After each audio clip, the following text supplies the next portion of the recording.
Got it, Laura? It's not in my Safari in the way I was, but I think I found it in Jerusalem, Talmud, Shekalim 1-2. Is that what we're doing today? Jerusalem, Talmud, Shekalim. I don't know exactly how the 1-2 would work, but yeah, you're close. The second one. Second daf. I don't know if what you're looking at is divided by daf. Yeah. All right. Take it in the other room, honey.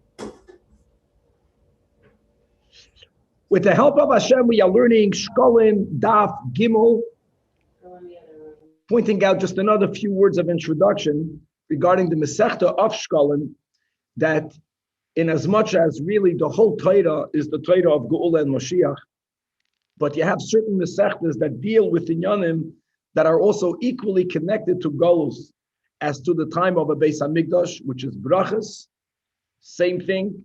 Whether it is Bisman HaBayis or Shaloi Bisman HaBayis, same thing with Shabbos, same thing with Eruvin. But the next three, which was Psachim, Shekalim, and Yuma, are connected specifically to the Beis HaMikdash. True, part of Psachim is about the Seder and about the mitzvah of eating matzah, Tzipur Yitzias Mitzrayim, but a big part of Psachim was about the carbon. Same thing goes with Shekalim. Shekalim is a Masechta that deals specifically with the Inyanei Geula of Mashiach, as does Yuma. I'm saying that just to explain the Seder of the Masechtas, especially since people can ask that after Shekalim, why would we go to Yuma? Why wouldn't we go to Rosh Hashanah? But we don't do it that way, at least in the Babli. The Seder in the Babli is Psachim, Shekalim, and Yuma, because this is a chazaka of Masechtas that deal with Inyanim connected to Geula, connected to the Beis HaMikdash. And more than that, based on the concept that the world is divided into the three categories, as it says in Sefer Yetzirah, of Olam, Shana, and Nefesh, perhaps the Masechta of Psachim is connected to Olam, because Hashem physically took us out of a place, and even the miracle that happened in Egypt was that Hashem was Pasach al Batei Avoseinu. There was a manifestation of godliness in the world, in the Olam. Shekalim, as we just began to learn, is connected to Shana, because we gave the Shekalim once a year, and all of the Karbanos Tzibur were used from this one yearly half a shekel donation. And then Yuma, which is, again, it's not in the chronological order of the Seder Hashanah, but Yuma's connected to Yechida. Yuma's connected to Nefesh. Anyway, we're going to start on Daf Gimel. We're going to continue to explain the Mishnah on Daf Beis, beginning with what happens Be'echad Ba'adar. Then the Mishnah continued with that which happens on the 15th of Adar. And the Mishnah mentions that they would fix the roads, they would clear out the mikvahs, and they would do all of the tzarchei rabim, what are public needs. Our Gemara is going to take dinim connected to Chol HaMoyed. Chol HaMoyed, as we also learned at the end of Pesachim, it's not that you can do anything you want with a few restrictions. Chol HaMoyed is the opposite, that we are not allowed to engage in work aside of certain hetadim that were given. One of the things that we may do on Chol HaMoyed are tzarchei rabim. Now, in Moyed Katan, there the Mishnah is more specific as to what tzarchei rabim may be done on Chol HaMoyed. And the Gemara here is going to compare that whatever can be done on Chol HaMoyed because of tzarchei rabim, that is the tzarchei rabim that the Mishnah is referring to over here in Shekalim, things that are done on the 15th of Adar or as of the 15th of Adar. Now we're going to focus a bit more on the Kalayim issue, right? There's Kalayim, Kilei Akedem, that has in it some grape. There the produce may only not be eaten, but you may not have Hana. Then you have Bachlal Kilei Zerayim. Kilei Zerayim, you can derive benefit from these mixtures. You can give them to your animals, for example, but we may not eat them ourselves. How much of a mixture creates Kalayim, and more specifics about what happens when the Beis Din discovers on the 15th of Adar that the balabas, that the owner did not uproot them themselves. What is it that they do? Which will lead us into the din of Hefker, Beis Din Hefker, that Beis Din has a power to declare someone's property ownerless. What's the source for that? How much of their Hefker is really Hefker? Meaning, you can say that maybe the Beis Din has the power to affect something on the person, even though it's yours, but you cannot use it.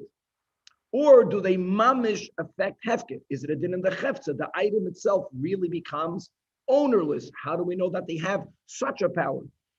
There's a din that ownerless produce does not need to be tithed. So if something belongs to me and Beis Din was mafked, is it exempt from tithing? If it's only a din on the gavra, like a knas, but really those things belong to me, then it's still gonna have the obligation for it to be tithed.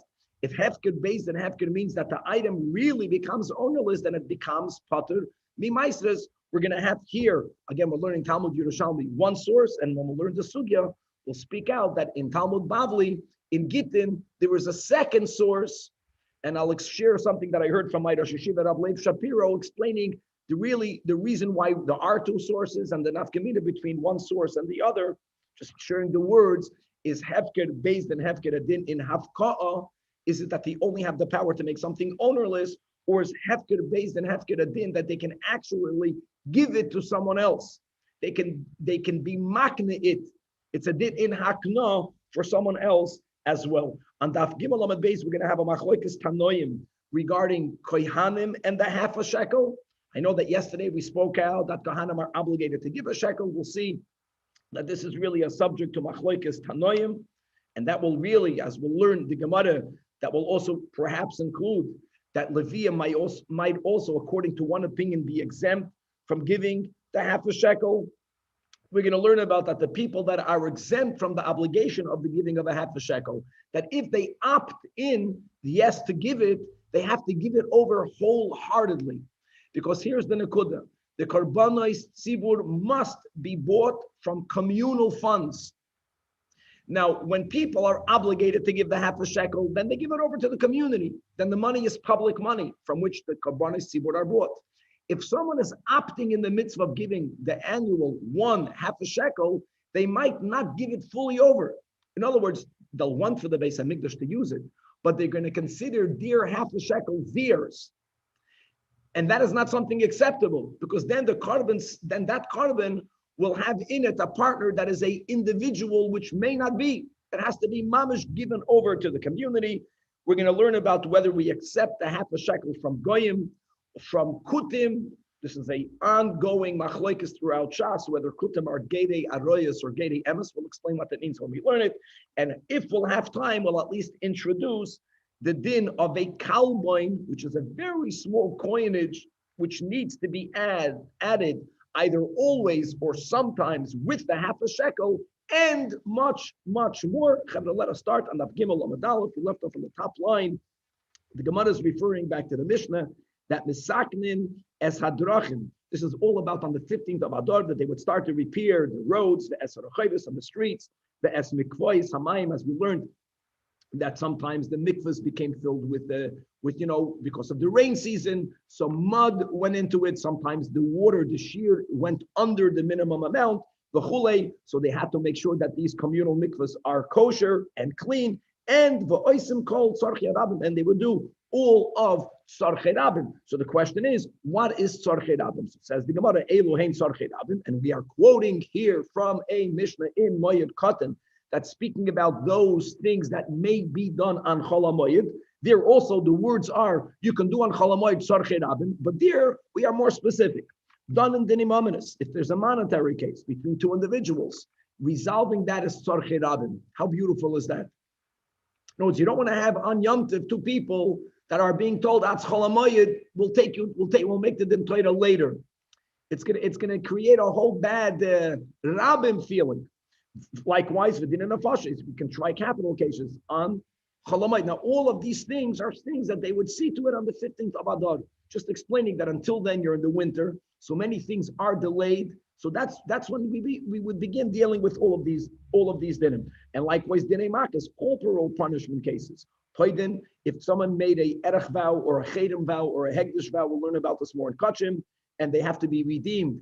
And for that, you need to have the involvement of a beis din to make evaluations, to make announcements. All these things are done, may be done on Chol HaMoed. Umashkin es hasoita, God forbid, if there's a soita that has to be given the maim ma'ararim, the sorfen es hapara, if they run out of the ashes and they have a red cow, you can burn it on Chol HaMoed. For orfen es eglarufa, with all the dinim that we have at the end of Parsha Shoftim. Or if you have an Evadivri that wants to stay on, even though he already served his master for 6 years, you have to bore a hole in his ear, V'chulei v'roitzim evet ivri. You have in the beginning of Parshas Mishpatim. Umetadam es hamitzoida. We go through the process of purifying a mitzoida. Umefarkin es haminul al gaba hamayim. This is not a din. This is just practicality that they had throughout Israel. They had huge water cisterns. They had huge water wells, making sure that in the sunny season, in the summer season, that people should not start gouging and charging for water.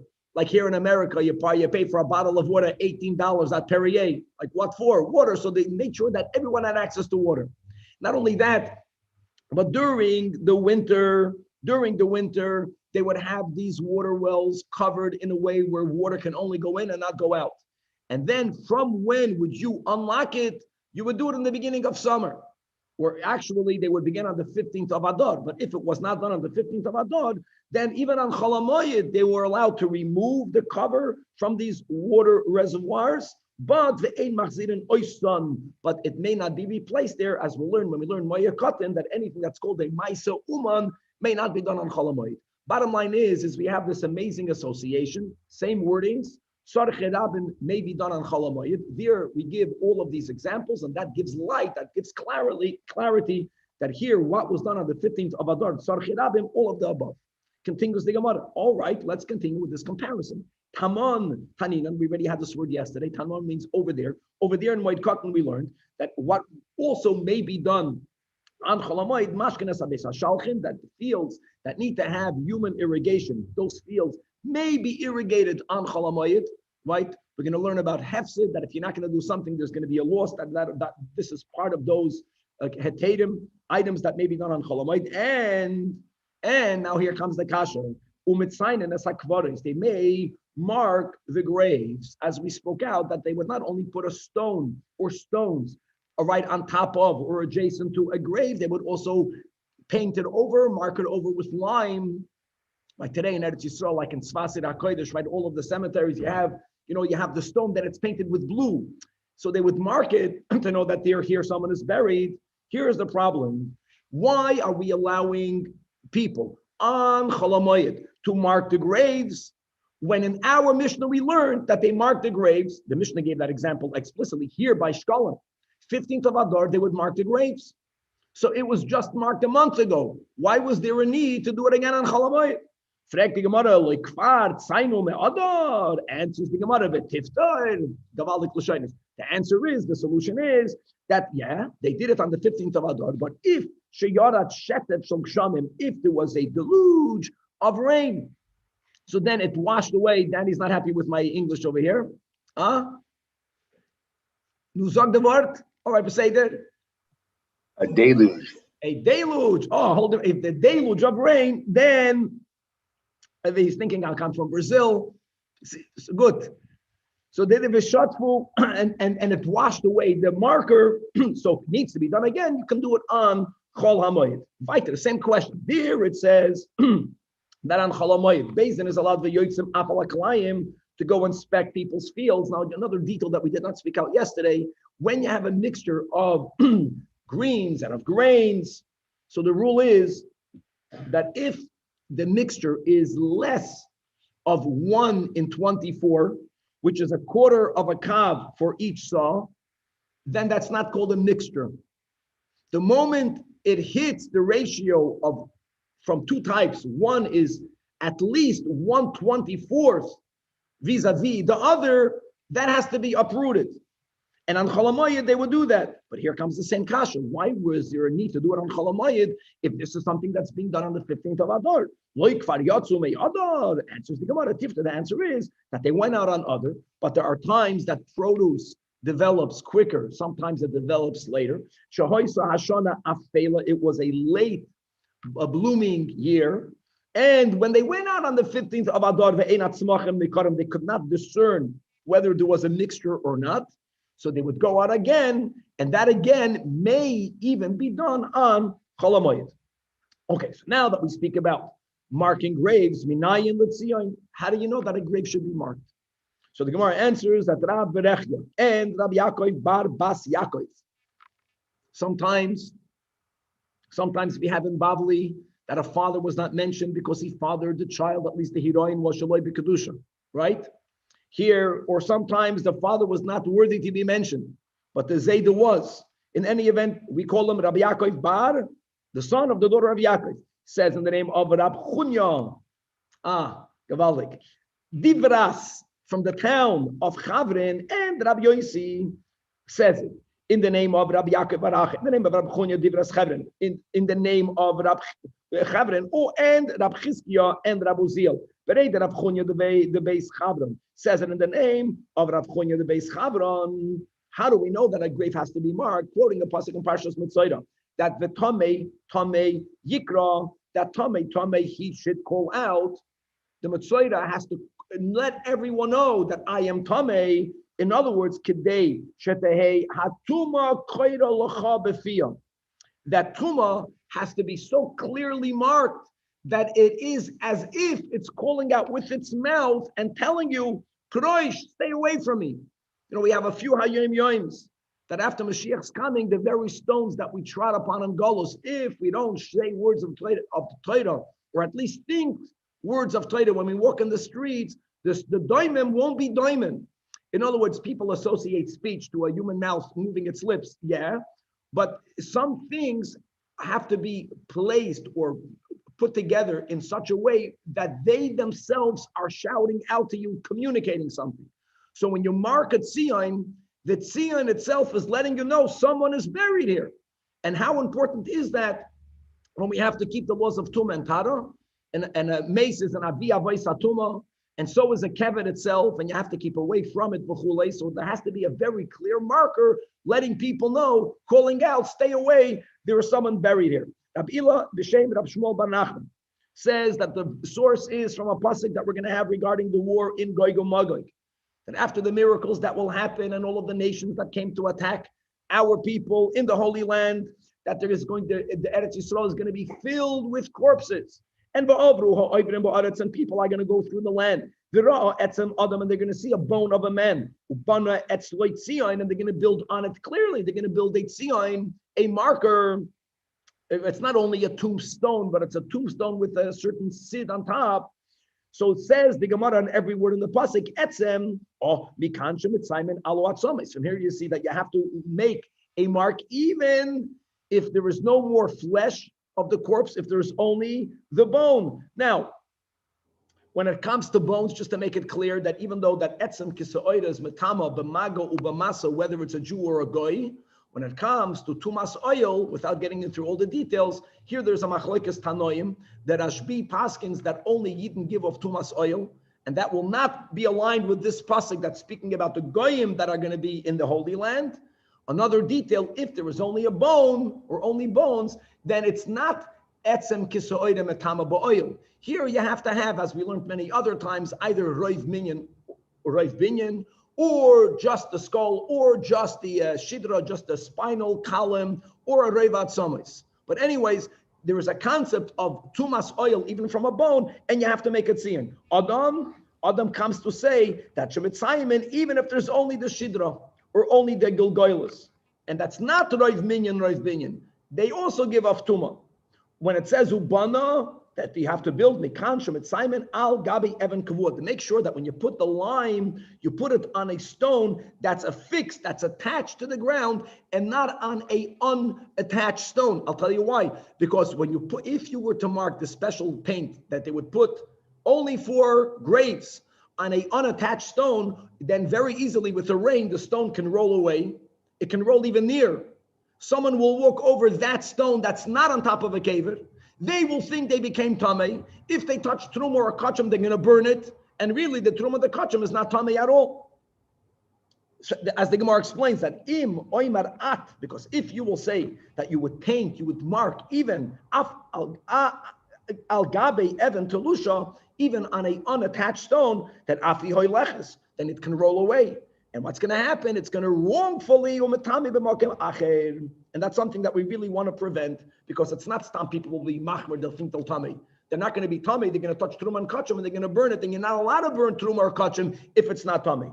Then when the pasuk says etzloi, says the Gemara, from here you learn that lamokim tahara, that you don't put the stones and the marker directly above the corpse, you put it right nearby it. Not directly above it. You have to understand that many times, especially there, they didn't have large tombstones the way we have today. They, it would be mamash on the ground.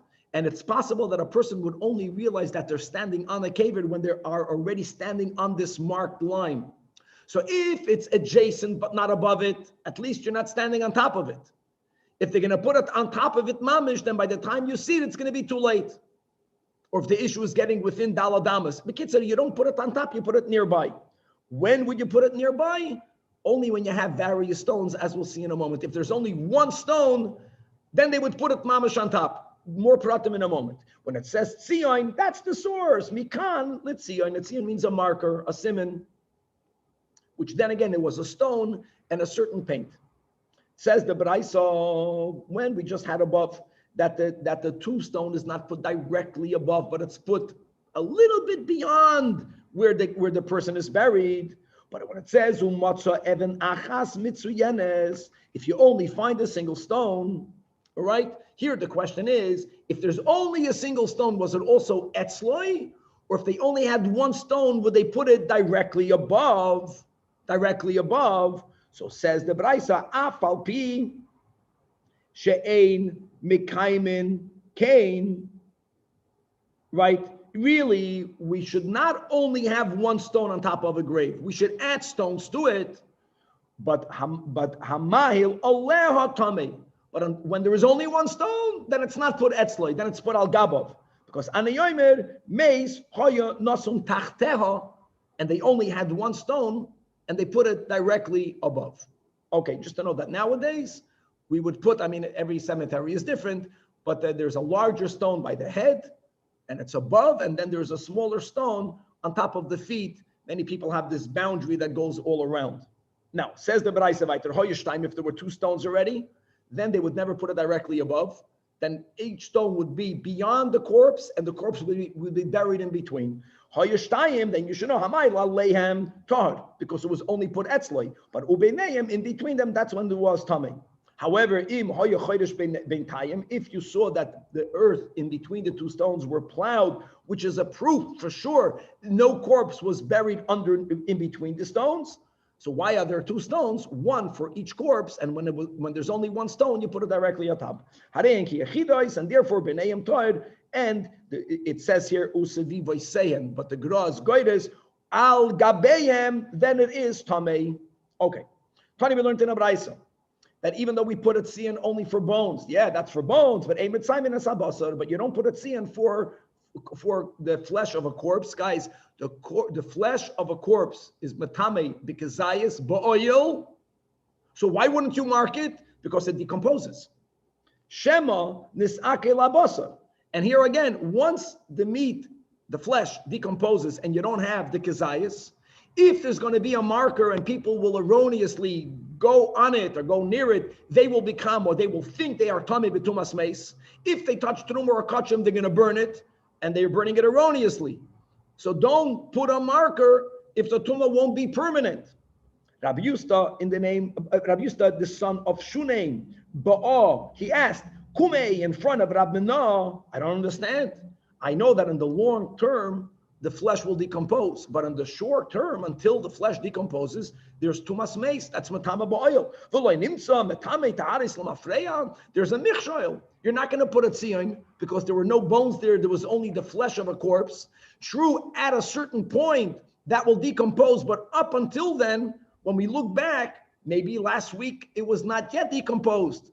Aren't you, so to say, creating a problem that in the short term, people will think they're tahard when they are tamei? So it answers the Gemara. Amalei mutav she'yiskalkulu b'oil shah v'al yiskalkulu b'oil oilam. Listen, flesh doesn't remain the way bones do. So here you got a problem. If you're not going to put a marker, which is what we don't taka, so then in the long run, we're good.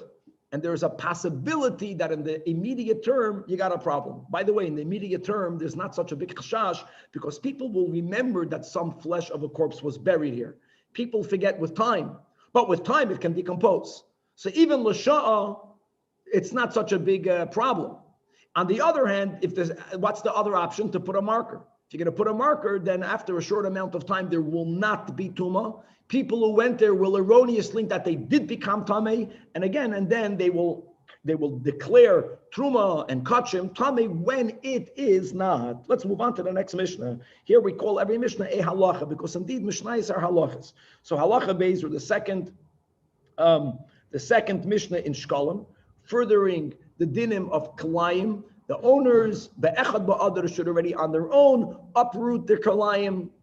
And if it's no grapes involved, they can have hana, they just can't eat it. And then beis din goes out on the 15th. So says the Mishnah, Amar Rabbi Yehuda, when beis din would go and find that the owner was negligent and they would uproot it, umashlichem lifneim, they would throw it in front of the owner. In other words, they uprooted it, so to say, to shame the owner. You were not careful. But if the owner got his produce uprooted, right? If he didn't care about Yiddishkeit and he had no shame, he benefited. Not he worked, not he needed to do the weeding. Someone else did it for him. And now he gets the benefit from the kalayim when you are allowed to benefit. So no one did it on their own. They would wait for the beis din to do it. But Mishrabu oivri aveira. So then they would throw it on the road. So here there's already a motivation for someone to uproot it on their own, because if they won't do it, then they will lose it. The beis din will throw it to the street. Other people will take it. Again, we're speaking about not grapes involved. It's mutar bahana. But that was also not enough, because then they decided, even though I'm going to lose a little bit of the mixed product, but at least why should I do the weeding? Let the beis din do the weeding. And that's not good. So what? So the final step was hiskinu sheyu mafkirim eskol hasada.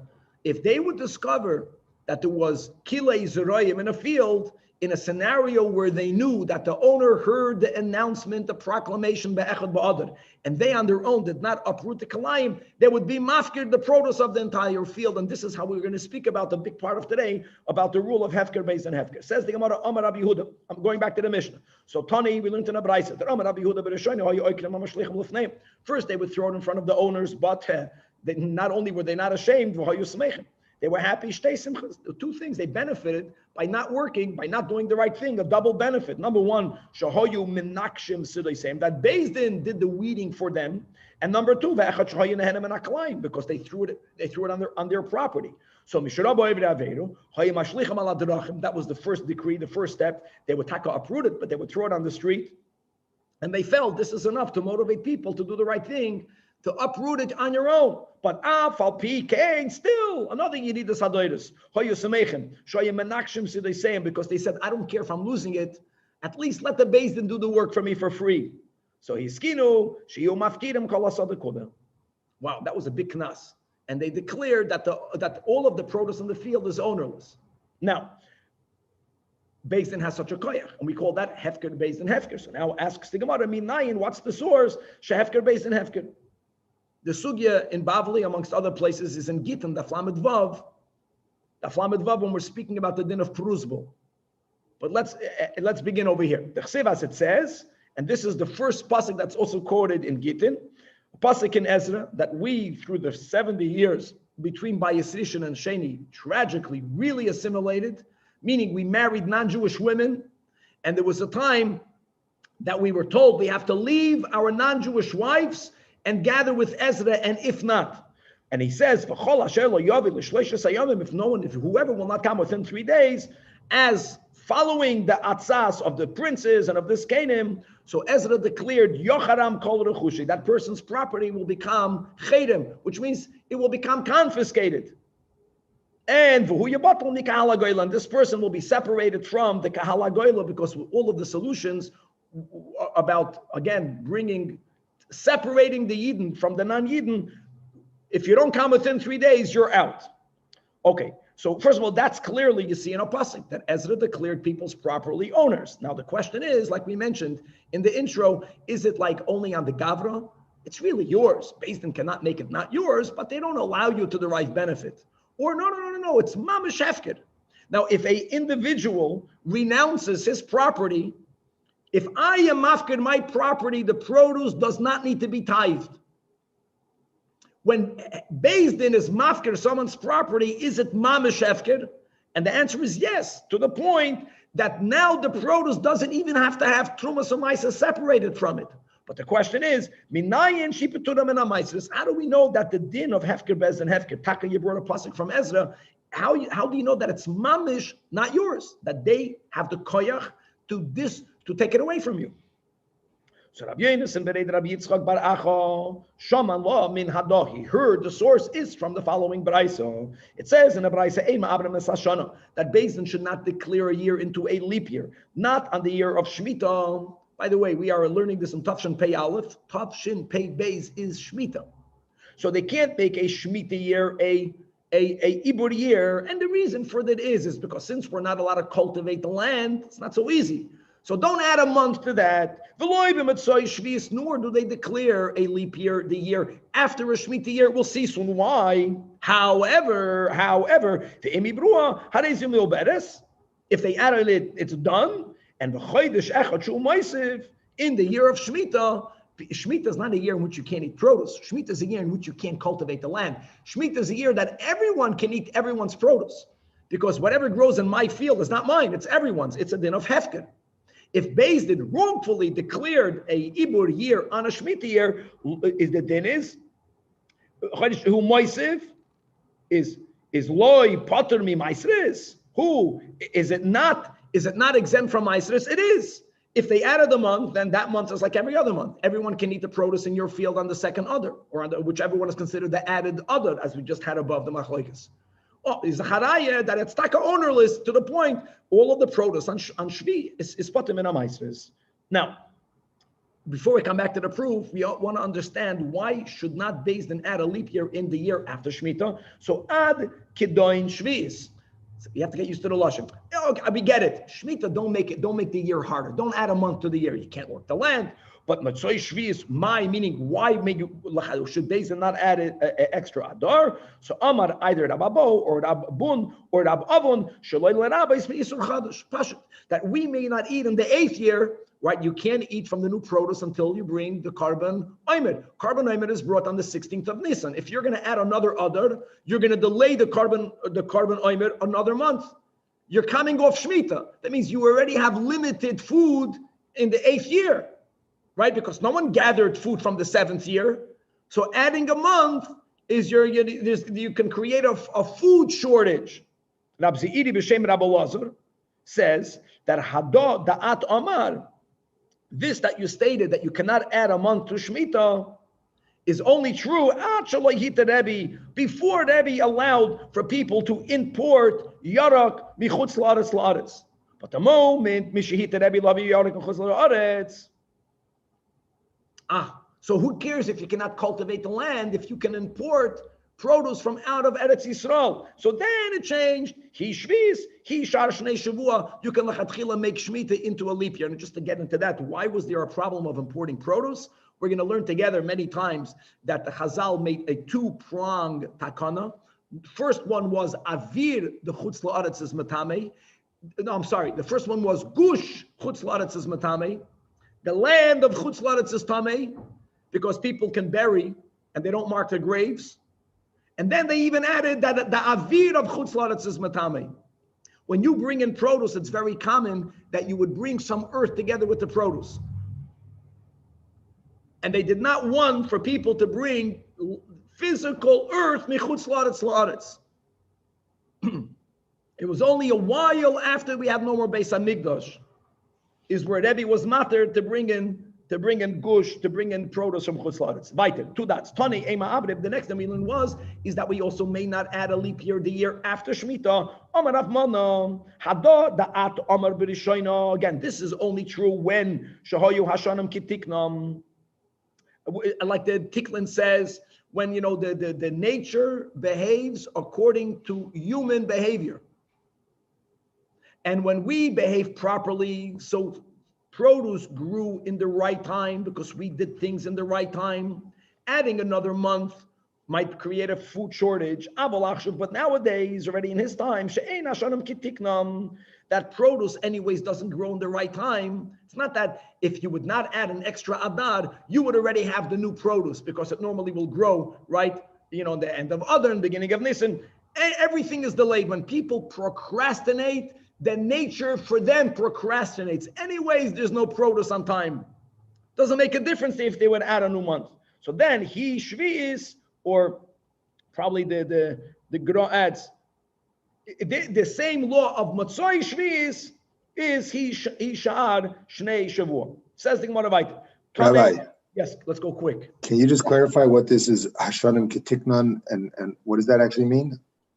When the land is giving produce in its ideal time, and that is when you don't make it into a leap year, so at least sa'odim begin to grow at the beginning of spring, and by the time Pesach comes, you have produce. You just can't eat it because of Chadash, and the Omer is mated it. Hashanim Shalei Ketiknam is that the land gives forth the produce very late. So whether you're going to add other or not, there's nothing to eat. You don't benefit by bringing the carbon omer earlier. When people are zrizim, And what caused this change? It changed. That there's a certain inconsistency and a delay in the earth giving forth its produce, mirroring our lack of zrizus. Weiter. Tony, Shell, Beis, Rabbi Gamliel, that had happened once that Ibru b'matzoi shviz. Miyad, a proof that you can add the extra month up until Adar, including Adar. You just can't do it once Nisan began, or once you hit the day that should become or could become Rosh Chodesh Nisan. Miyad means Tishrei. They already declared it, just proving that at a certain later time they were adding lachatchila a extra Adar, even though it wasn't the year after Shemitah. Says the Gemara that you brought all this as a raya that Hefker, Bezin Hefker is patering you from Maisris. Because when they would add an extra Adar in Shemitah's pater mi Maisris, so that month would also be produce that's exempt from Maisris. That's no proof at all. Amar Rab Abun, in min hadam. In min hadam. If you are bringing it from here, in min hadam, then leis at, shma min oklum. Where's Tzvika? These Yerushalmis, they speak different. Then, Shleima, you're having nachas. It's your language now. Then there's no proof at all. And he says why it's not a proof. Because since it says Shomer es Chodesh Aviv, that we are obligated to make sure that Pesach is in the time of spring. And in other words, really you add, why did we add a leap year? Now there are a few reasons, but the ikar reason is to make sure that Pesach is in spring. Now, even though Chazal made a takana not to do it on the Shemitah year, but if one did it, he's doing what God said to do. So, of course, the added month will be mafkir, the produce from Maisris, because the person did what Hashem said to do. That is not a proof for a scenario where it's only based in for their reasons that they decided to be mafkir someone's property. How do you know that over there, if what they are doing is not based on a specific instruction from the Torah, that their hefker can be so powerful that not only you may not eat of it, you have to behave as if it's hefker. That they're tafka mafker it. So the answer is that haida or hada, da'at, da, the source will be from the following. And now we're going from another source, and this is a Mishnah in Peah. When we gather produce, there is what we call leket. So if you have a certain small amount of ears of grain that fall out of your hands onto the ground, you leave it there for the poor. So a guy harvested his field, there was leket on the ground, but before the poor gathered it, he decided to pile his personal produce on top of the leket, disallowing the poor to get what's theirs, or delaying the poor from getting it. So Beis Din gave a knas to him, that Gadish, if you have a pile of personal produce that was piled shaloi luka tachtav on leket, which was not gathered. So you know what the Beis Din says, you lose. Now more of the pile has to be left for the poor. Not only the couple of ears of grain, all of the stalks that are touching the ground have to be left for the poor. Now guys, appreciate, leket is exempt from tithes, from Isis. This is only rabbinic leket. This is a knas. If what you are leaving to touch the ground, and the ani now will get it, he's not going to tithe it, is the charaya that it's like a potter mimaisris. Again, proving that the Rabbanan have the power to be mafkeret mamish to the point that it's potter mimaisris. And v'amar Rabami, in the name of Rabbi Shimon ben Lakish, this must follow the sheet of Beis Shammai. Beis Shammai holds that if a person declares something ownerless only for the poor, it's considered hefker. Because the Ike Beisilo, then are they going to eat and take off tithings? No, they won't. and it's not really hefker. That's his statement. However, no. Because of knasa. No, it's really, even though in normal cases, if you're not mafked it for all, it's not real hefker, but this is a knas that Beis Din gave. And now the aniyim, now the person will have to remove his pile. He's going to have to leave more produce on the ground for the poor. The poor will not have to separate maisvis. Is that raya that hefker, based on hefker, is mamash adin in the chefza, and it's really ownerless. Now, just to share bekitzir that in Gittin the Flamed Vavam and Beis, there is another source that Rabbi Zajac brings, and that's from a pasuk that you have in Yeshua. That when Yeshua divided the land of Israel, it says Elah hanachlis asher nichalu elazar hakohen. And the Torah is saying that Beis Din deciding which parcel of land goes to you and which one goes to me, that was something that was done by the Beis Din. And the Torah uses the words of nachalo. So as I was taught by Gittin, that there are two steps of hefker, Beis Din, hefker. What we are focusing here in the Yerushalmi of this first source is that hefker is a din of hafka'ah. Hafka'ah means that Beis Din has the power to have you be disconnected from your property. They're mafkia, the bylaws that you have over something. But this is not a source that they can give it to someone else. The reason why in Babli, Rabbi Zajac brings the other pasuk from Yeshua, that there they gave every family a parcel of land, not only disowning it from the others, because really everything belonged to everyone. So they were not only mafkia, but hefker, based on hefker, is at kedei kach, that they can actually give it to someone else. It's a din in hakna'ah as well. Gavaldik, and let's go right over here. Now, let's come back to Shekalim, back to Machzas HaShekel. So be'echad ba'adar, they would announce. They would not confiscate the half a shekel as they would do at a later point. The first announcement was a reminder, but it didn't end there. The Mishnah continues, V'chamisha asar ba, in the 15th day of Adar, and as we learned in yesterday, it's the Adar Samuch L'Nisan, whether other Rishon is the Ikar Adar, whether other Sheni is the Ikar Adar, this has to be, the reminder cannot be too far away from the action. So the next reminder was on the 15th, they would set up shulchanos, tables or money changers, hoya yoishrim b'Medina. B'Medina machloikas, either Medina means in Yerushalayim, or Medina means what's in the Medina, in the whole land of Israel. In other words, the reason why they would change, what you would need to have money changers setting up their shops, pop-up tables, is because many people came from Chutz La'aretz to give the half a shekel. And they came with currencies from Chutz La'aretz, but you needed to give to the Beis HaMikdash a half a shekel. So you needed to exchange your dollars, your reais, your pesos for shekalim. So you needed to have money changers. So the setting up of many money changing tables would be another reminder. Time is coming to start giving the half a shekel. And again, just to repeat, that even though the Torah calls it a half a shekel, which is the value of 2 dinarim, but leave it to the Yerushalmis, they call that a shekel. A shekel. In the Mishnah, a half a shekel is called a shekel. A real shekel is called a selah. So not to get confused. But coming back over here. So now, b'chafei, on the 25th of Adar, right, L'shitas Rabbi Yeshua, the day the world was created, then already Yashvu b'Mikdash. Now, here again, the same achlokes. Those who say that the Medina means in Yerushalayim, b'Mikdash must mean Harabayis. Those who said that the Medina means in the Ganze Medina, then b'Mikdash means in Yerushalayim. But here we say that once they already put these money, these pop-up banks, b'Mikdash, here Beis Din went further. Whoever did not give the half a shekel, they would actually go into your house. They wouldn't take the half a shekel. That you have to give willingly, but they would take a mashkin. They would take something of yours that you would only get back when you give the half a shekel. Mishiyashvu b'Mikdash, then ishkilu l'mashkein, they would take pledges from people.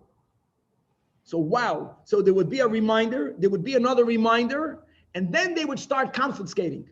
That's mamish religious coercion. They would make sure you give the money. They wouldn't, you would give it on your own. Huh? Do it before that. But again, if you didn't do it, you were procrastinated.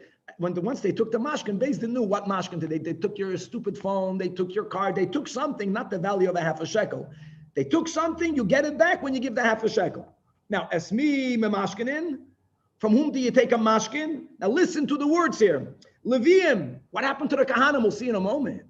The Leviim, The Yisraelim, Gedim, Va'avadim Mishuchrarim, Avo Loi Nashim, neither Avadim nor Ketanim. Ooh, Ketanim, who's thinking about Ketanim? So here, let's clarify, as says the Tiklan Chadatin. Normally, Ketanim means people that are under Bar Mitzvah. Not over here. The obligation to give a half a shekel, as we have in Parshas Kisisa, Kol Ha'oiver Ala Pikudim. That's only when you're 20. In between Bar Mitzvah and 20, in this, for the din of a half a shekel, you call a minor. So they would not take a mashkin from a minor. Now, be medayek that not taking a mashkin doesn't mean, we'll see in a moment, that they were not able to participate, but they were not coerced to give. Now, if a father decided to give a half a shekel beyond the letter of the law of his minor child, whether that is even pre-bar mitzvah or between 13 and 20, so then the father may not stop doing so until the minor starts giving on his own. Shuv eino poisik, and this is exactly how this is mirrored in the minog that the Ramah says, that nowadays, meaning pre-Beis Hamikdash, that we give Erev Purim 3 half a shekel. That's not, just to make it clear, the mitzvah of Shekalim is to give 1 half a shekel. But now the minig is to give, it doesn't have to be a shekel, it can be $1, 3 half a dollars. Here also that many parents have a minig to give it on behalf of all of their children. And once you did that, you have to continue doing so. At least until the child is already giving it for himself. However, you don't take a pledge. You don't coerce the kohen to give, not because the kohen is not obligated. The Tanach holds the kohen has to give the half a shekel. Why don't you do it? To promote the peace. And we'll see in a moment, promote the peace, so don't take a pledge from anyone. There's something unique about the kohen. However, the Tanach holds, again, the kohen is chayiv, but the Beis Din doesn't coerce.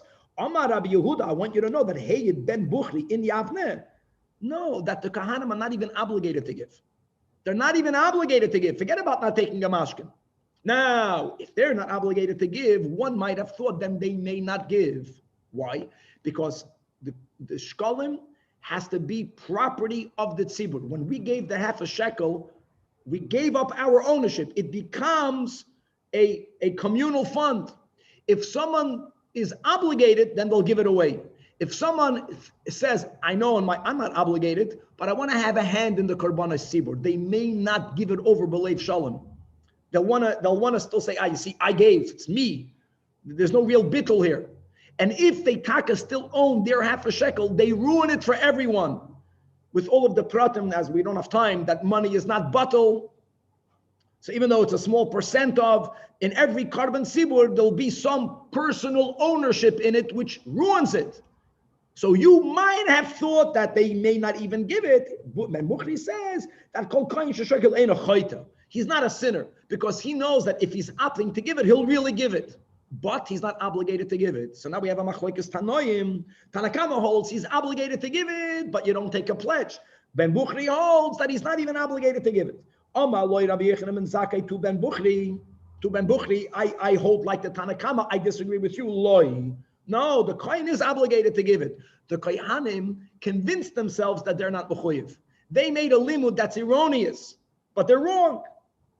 Ki elo kol kohen she'ein a shekel is a sinner because a kohen is obligated to give each male 20 and over their half a shekel on a yearly basis before the Chodesh Nisan. Elo sha'hakoyanim darshan mikraz ala atzman. They made their own drasha.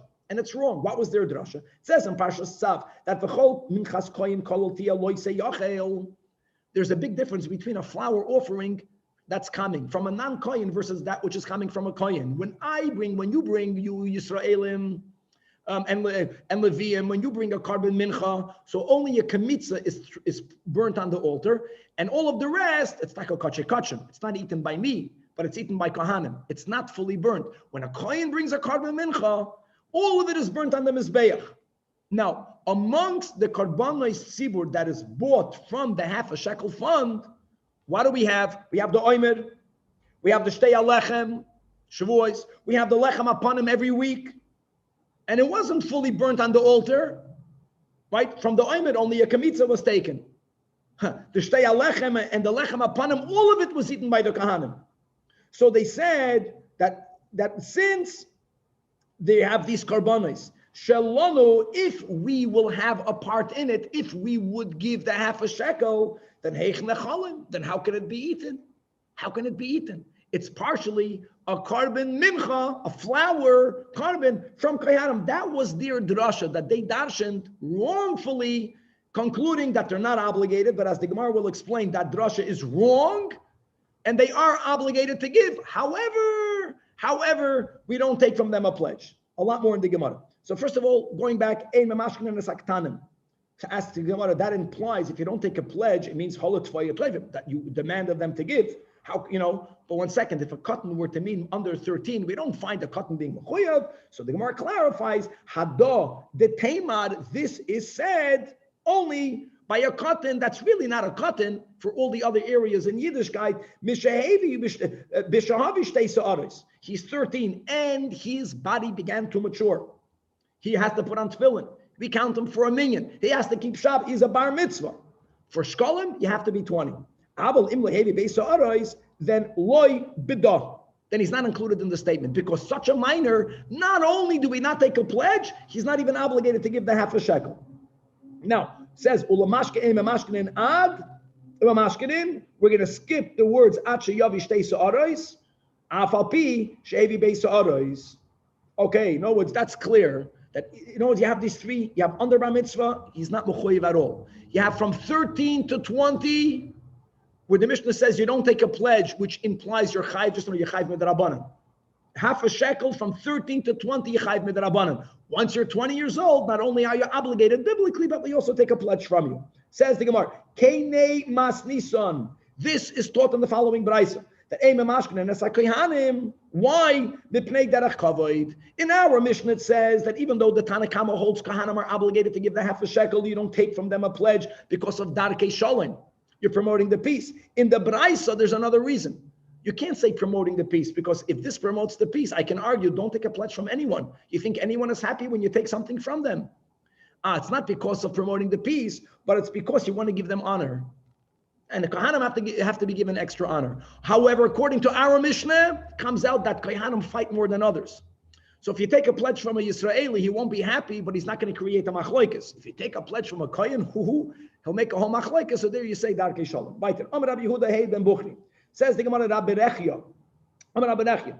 That I want you to know the reason of Rabbi Yechanan and Zakai, who argued with their limud, was because, first of all, it says in the pasuk Zeh Yitnu, the word Zeh, Zayin Hey, right? Gematria, that's 12. Yud Bei Shvatim Yitnu.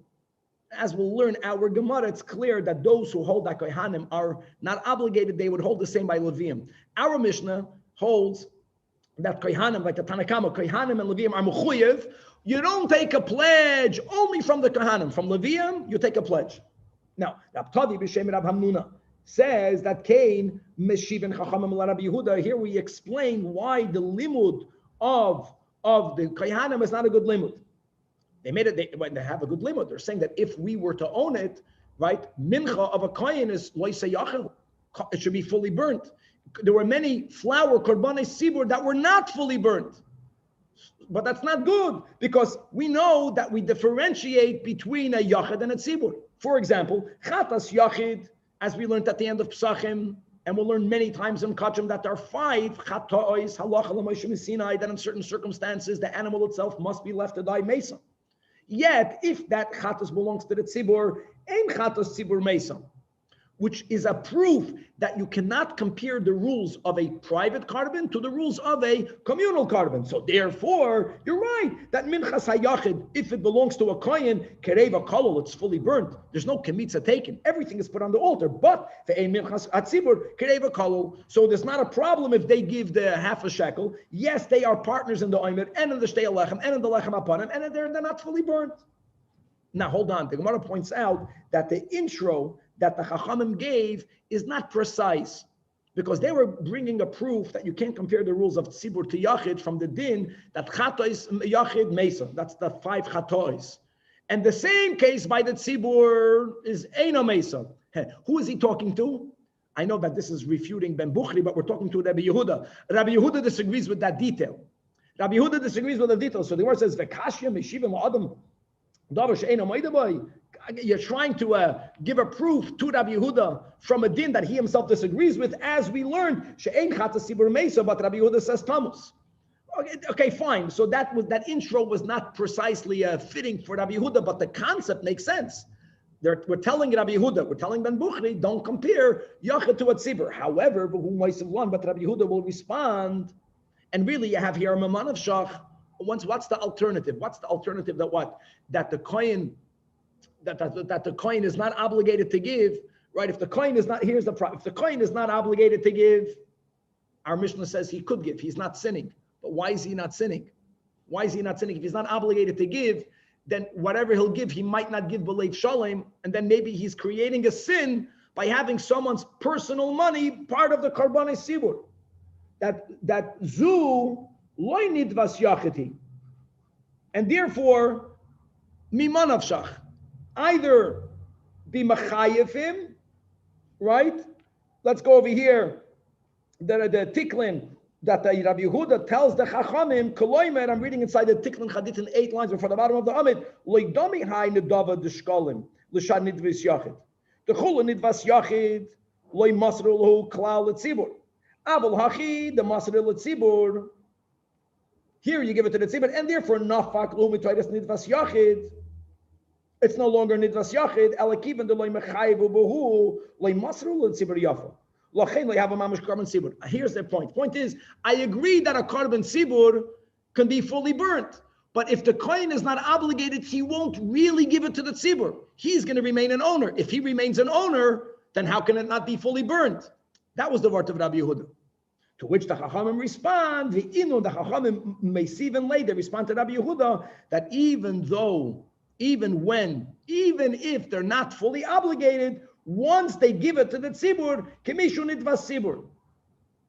And therefore, since we do differentiate between a yachid and a tzibur, this is a tzibur, and therefore it doesn't bother us that it's fully burnt.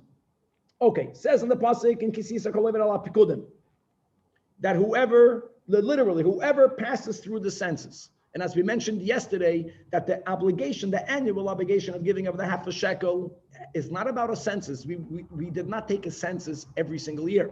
The obligation of giving a half a shekel every year is in order for everyone to be part of the carbon sibur. Even in the midbar, even in the first time, which was a one-time only giving 3 trumais. One was any amount you want from the articles, from the 15 articles. One was for a census. And like we mentioned, whenever the half a shekel is being used for a census, if the census is to know how many men there are that are fit to go into the army, which is 20 years and above, then one may not offer voluntarily for their minor child, because then you're going to confuse the census. When it's census related, only those obligated are allowed to participate. However, when it's not census related, that was the Mishnah that we learned. If it's only for the mitzvah of giving a half a shekel, then there are those who are obligated to give, and then you can also add for those who are not obligated. You can opt in other people. But when the Torah speaks about in Parshas Kisisa, there it was about taking a census. So the question is, there's a machlekes there between Rabbi Yehuda and Rabbi Nechemia. And how do you attach the word pikudim? Chad Omar, that the word pikudim doesn't mean a census. That from whom do you take a half a shekel? Kol the avad biyama. Whoever was saved by the miracle of Kriyas Yamsuf Yitain. Now, who was saved by Kriyas Yamsuf? Everyone. Kohanim and Levim were also saved with us. Women and children, they were also saved. Very, very good. And a Chanami, and the Torah writes clearly that the Nosnu Ish Koifer Nafshay. I want to make a very good point, Danny. Many people erroneously think that women are not obligated because it's a mitzvah saseh shazman gerama. That's wrong. Giving of the half a shekel is not a mitzvah saseh shazman gerama, because even though it's better to give it every year in the month of Adar, but if you didn't give it in the month of Adar, you have to give it during the year, any time during the year. The only reason women are exempt is because God said ish where it was not necessary. Minors are exempt because they're minors. Now the question is between 13 and 20. But anyways, coming back over here, if we're going to touch Pekudim, those who went through the Yamsuf, that is a more inclusive category, which will include the Chiyuv and Kahanim and Levim. V'charno Omar.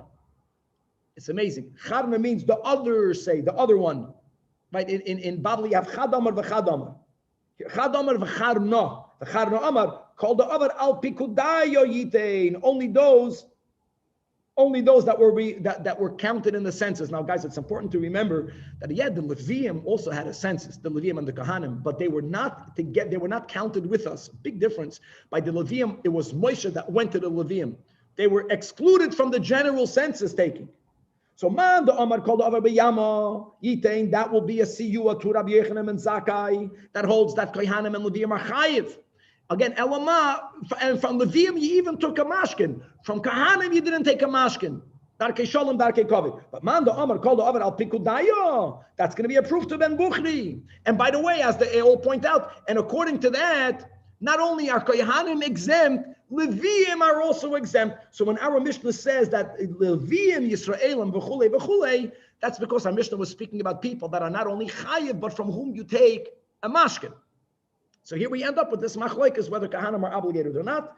All right, I hope to get further, but we're going to learn a little bit quicker tomorrow. God willing, tomorrow we start how we don't take a half a shekel from goyim.